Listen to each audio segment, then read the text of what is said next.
Dieu de tous les jours, une émission de Marc Thomas. Cette émission est la suite de celle de la semaine dernière et s'intitule, comme la précédente, « Interroger nos prières ». Nos prières sont-elles vraiment des prières chrétiennes ? Je résume ce que nous disions précédemment. La prière chrétienne ne nous met pas dans une attitude de soumission devant un Dieu qu'il faudrait supplier de répondre à nos désirs. La prière chrétienne est la même que celle des psaumes où l'homme et la femme se présentent devant Dieu tels qu'ils sont, avec leurs joies et leurs fiertés, leurs épreuves et leurs douleurs, leurs réussites et leurs échecs, leurs espoirs et leurs détresses. Non pas soumis à un Dieu qui ferait la pluie et le beau temps pour récompenser et punir, mais comme des enfants tellement heureux d'être eux-mêmes devant leurs parents, dans la joie et l'enthousiasme, mais aussi dans les larmes et les déceptions, dans la danse et dans les câlins. Ainsi la prière chrétienne, ou la posture du chrétien lorsqu'il s'adresse à son Dieu. Dans la discussion sur Facebook que je vous partageais la semaine dernière, une personne interrogeait mes paroles en évoquant les miracles à Lourdes. Ne sont-ils pas le signe que Dieu peut exaucer nos demandes ?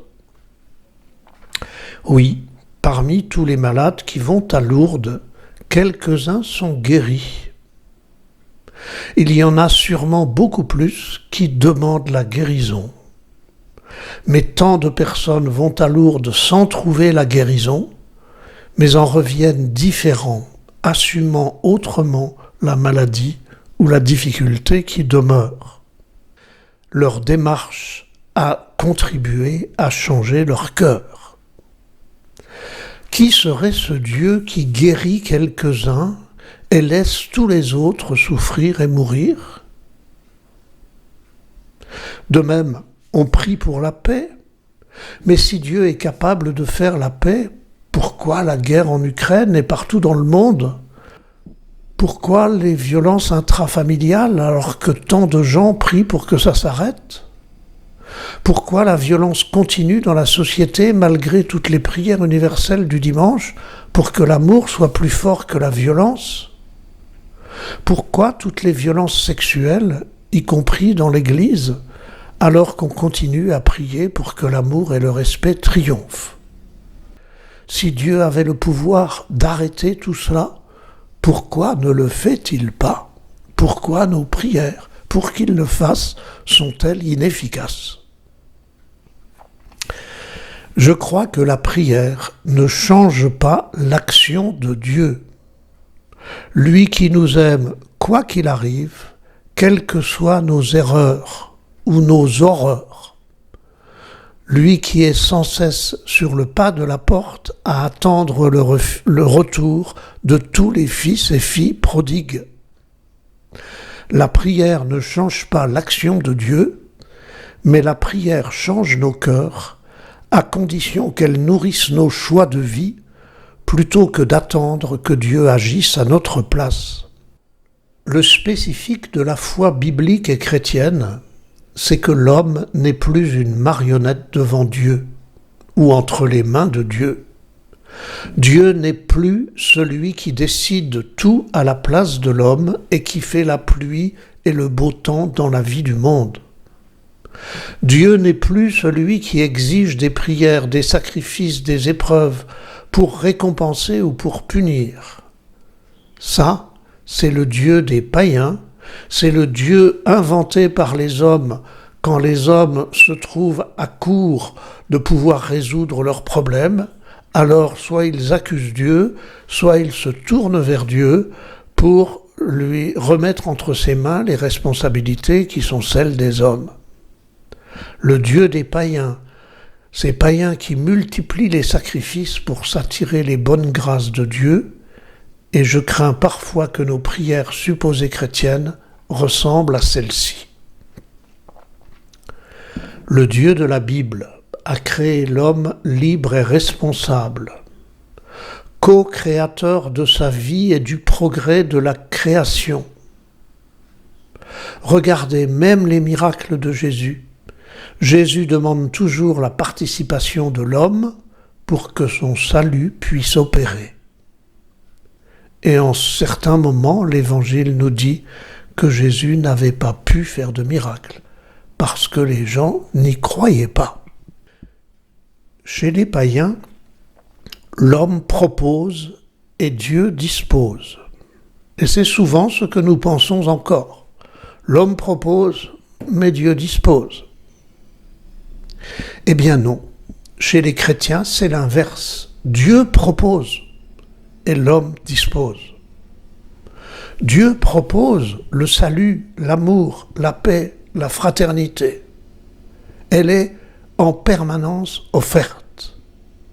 Mais c'est l'homme qui dispose, en choisissant pourquoi il se bat, en choisissant le chacun pour soi ou la solidarité, la tricherie ou la justice, l'agression ou le soutien fraternel. Dieu propose et l'homme dispose.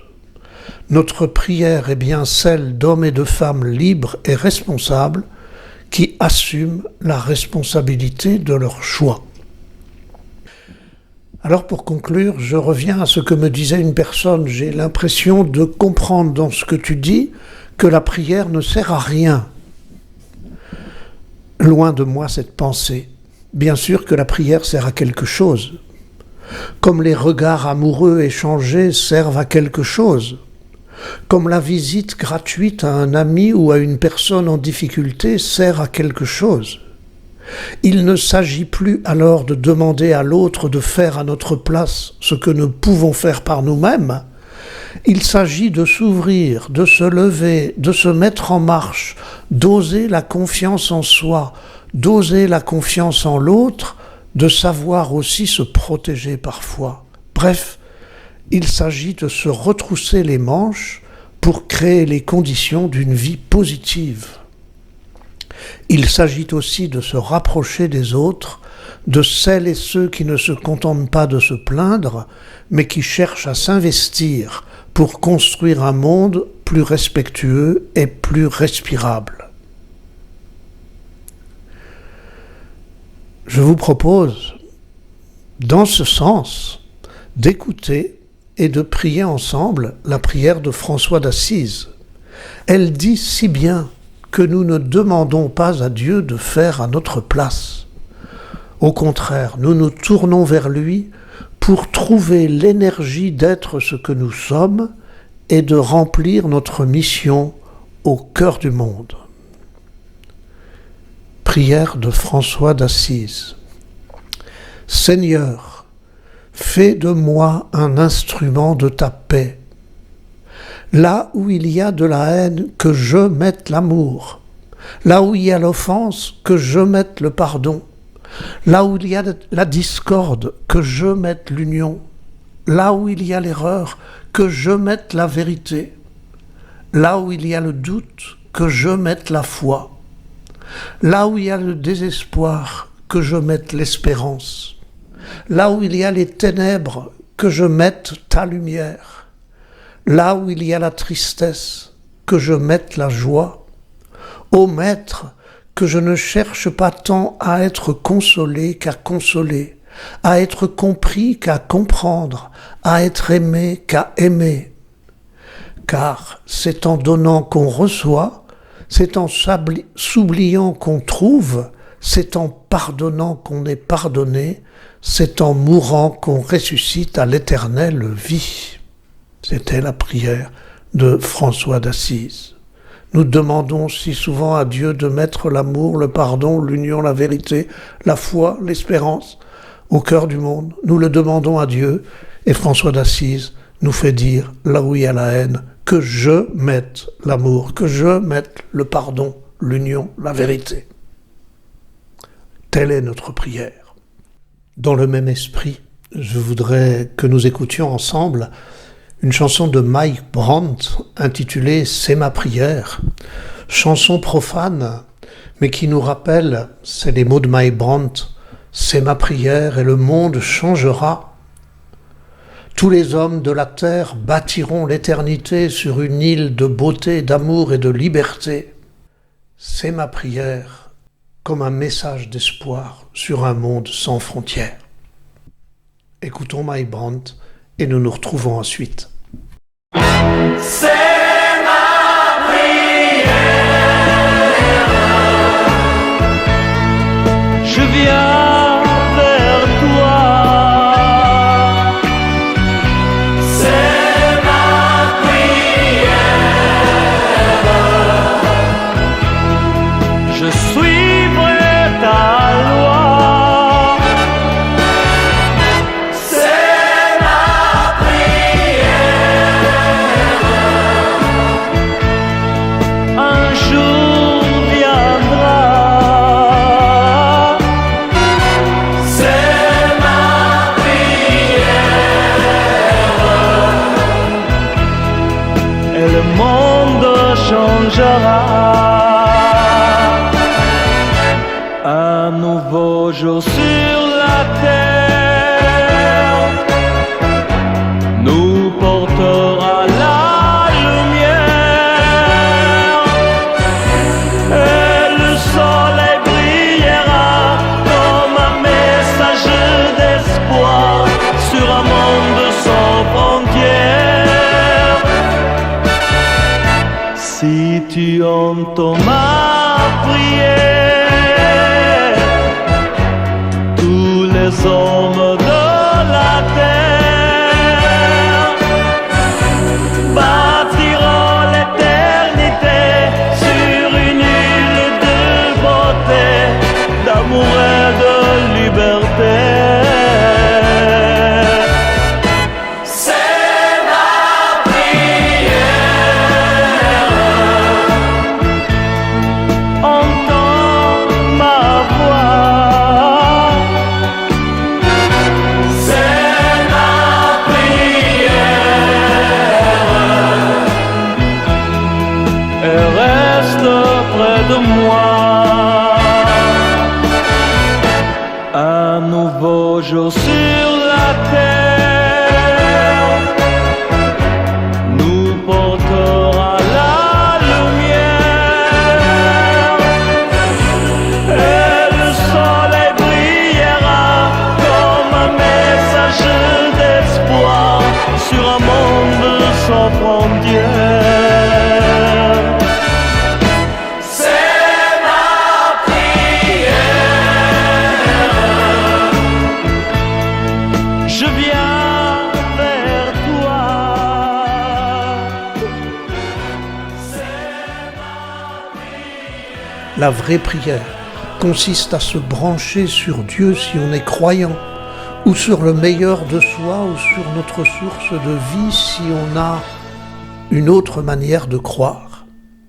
Se brancher à la source, se brancher sur un Dieu vivifiant, s'y brancher comme on branche la lampe à la prise de courant, non pas pour que la lumière jaillisse du fil électrique, mais pour que l'énergie électrique fasse briller ma lampe.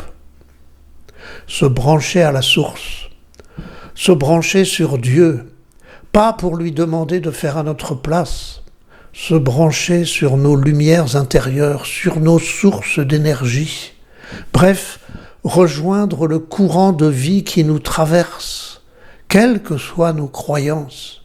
Se brancher pour boire à la source, pour se connecter à l'énergie vitale qui nous traverse, pour communier à l'amour divin toujours offert avant même que nous le demandions. Ainsi ressourcés, énergisés, baignés dans un amour qui nous traverse, nous aurons l'énergie de vivre notre vie, de créer les solutions nouvelles, de soutenir celui qui en a besoin, en acceptant aussi le soutien dont nous avons besoin. Voilà, me semble-t-il, la vraie prière, celle des psaumes et de tous ces humains qui se reconnectent à leur Dieu, non pas d'abord pour lui demander d'agir, mais d'abord pour lui partager ce qu'ils vivent et ce qu'ils agissent, nos peurs, nos angoisses, nos fatigues, nos joies, notre gratitude sont notre prière, parce que c'est là qu'il nous rejoint et qu'il nous attend.